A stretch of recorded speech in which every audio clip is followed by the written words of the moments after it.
Hello students, I am Dr. PC Cambodia, Associate Professor in the Department of English, BSR, Government Arts College, Alwar, Rajasthan. This video is for the students of MA Final English Literature Paper First, Principles of Criticism. In this video, we discuss the theory of impersonality as explained by the famous critic T.S. Eliot. He propounds this theory towards the end of his famous essay Tradition and the Individual Talent. He says that oxygen is there as an element and sulfur is also there as an element. The both of them react with each other in chemical laboratory in presence of catalyst. The catalyst over here is finely divided platinum or platinum in powdered form. Then the product is sulfurous acid. The platinum, which works as a catalyst, remains inert or neutral towards the end of the reaction. He takes this analogy or comparison in order to explain formulation of a poetic piece. He says that a poet's mind has got imagination, feelings, and emotions. He has got vocabulary and all that is essential in order to compose a poem. All of them mixed together or react together as sulfur and oxygen have been reacting with each other, and in this way we have a poetic piece. The role of a poet's mind remains neutral or inactive towards the end of the poetic process. He says that whenever we look at a piece of art, then we are aroused emotionally, and the intensity of emotions is activated.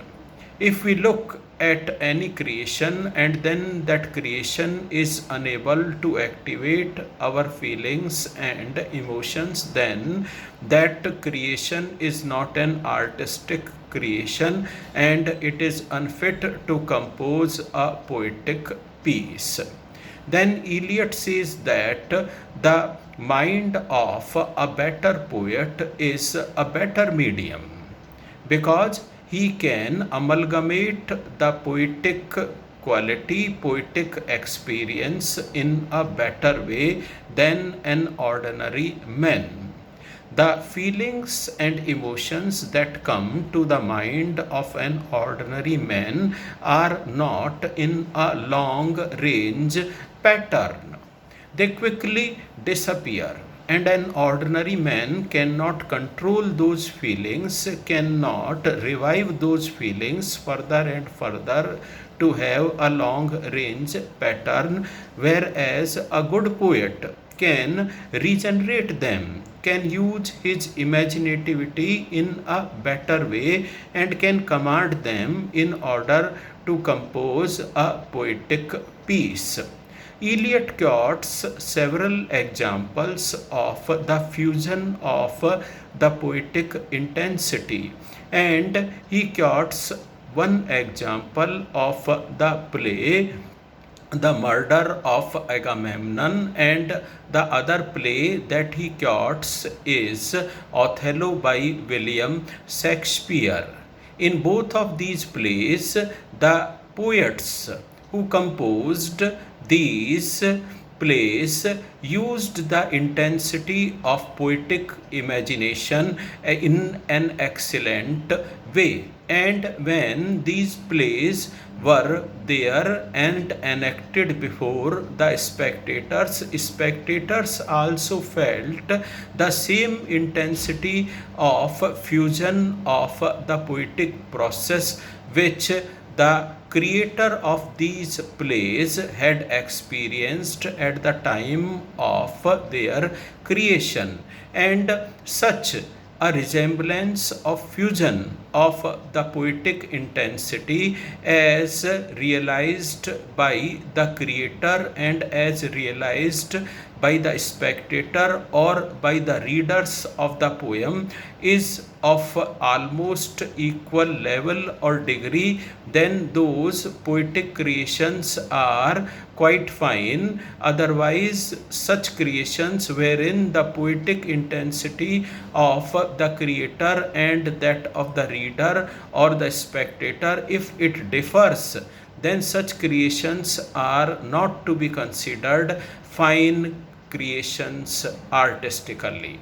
If we pay attention to what T.S. Eliot says regarding involvement of our mind at the end of the poetic composition, then his theory of impersonality becomes questionable, because a poet himself cannot do justice to his own poetry, because once he has created poetry and he himself becomes the reader or the spectator, then his mind is alert and inactive at the same time.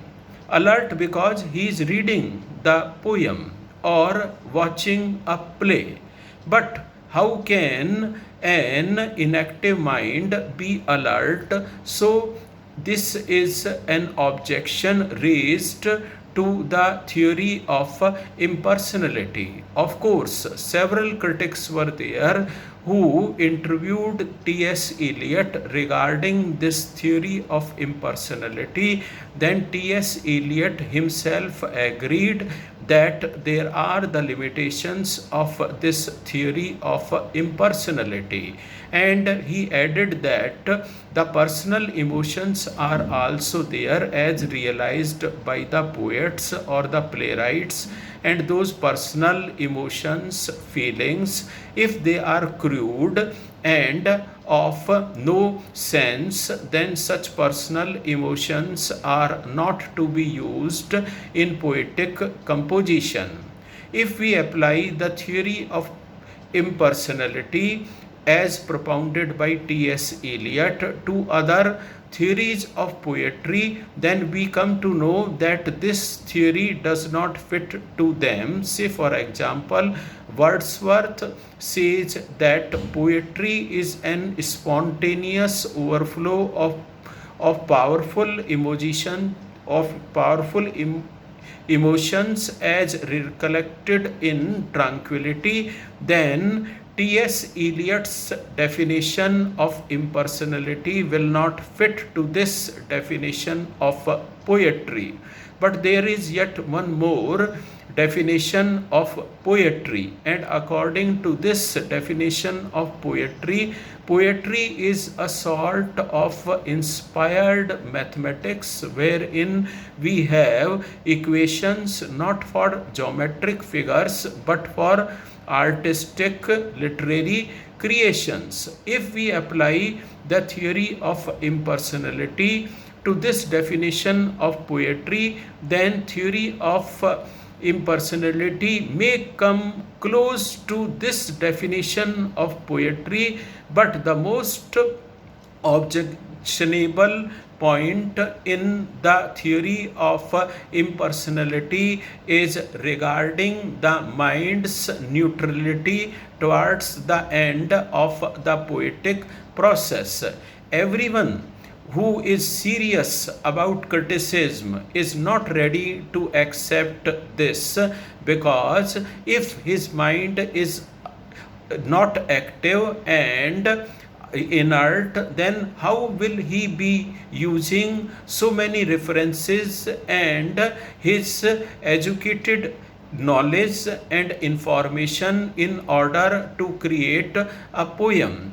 Therefore, we will have to discuss once again the role of mind in the theory of impersonality. Mind can never be inert or inactive. Mind has to remain active and alert all the time, whether it is a process of beginning a poem or composition of a poem, or whether it is the end of the poetic creation. Mind's role is always alert and active, even when the process has ended. Then too mind is alert and active. We shall be taking some other topic in our next video class from this paper, Principles of Criticism. Thank you so much.